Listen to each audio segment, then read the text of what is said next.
So the TED Talk that I chose to talk about was how we're priming some kids for college and others for prison.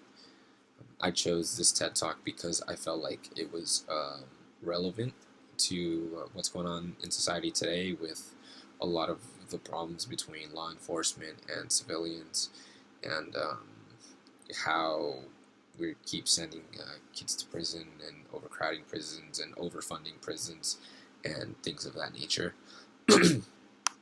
Being college students, I don't think any of us would think that an alternate path that we would have taken in life would be through prison.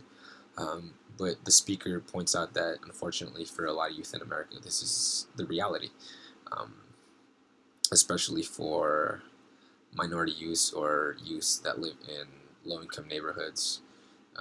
It's kind of sad to see that um, your zip code kind of can play a part in what happens to you, um, regardless of um, your personal drive and what you kind of strive to do. The theory that I chose to apply to this talk was cognitive dissonance theory. The cognitive dissonance theory, in layman's terms, kind of states that when a person holds two opposing beliefs to be true, uh, excuse me, that they will try and balance those beliefs out by modifying one of the beliefs or ignoring one of the beliefs or by coping through some other means. And I feel like this applied to the talk because the speaker really brings out some issues that aren't pleasant. And listening to this talk and hearing personal anecdotes that are based on her research, it was really eye-opening and kind of made me uncomfortable anyway, and I would like to think it made the entire audience uncomfortable to see some of the realities behind this justice system, this law enforcement system, this educational system that we hold in pretty high regard, I think, as a society.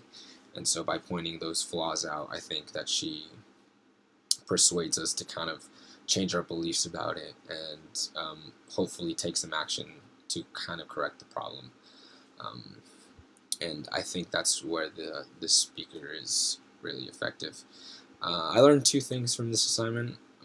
Unfortunately, I learned that youth in America um, are either at an advantage or a disadvantage based upon where they live. Um, it's kind of sad. You would like to think that where you grew up or where you live would have nothing to do with what path you take in life, but it seems that that's still kind of an issue. And I also learned that cognitive dissonance can be really effective in persuasion, especially when you make your audience feel it quite a lot, as I did, and you kind of appeal to their emotional side a little bit. And I think that's an effective means of persuasion.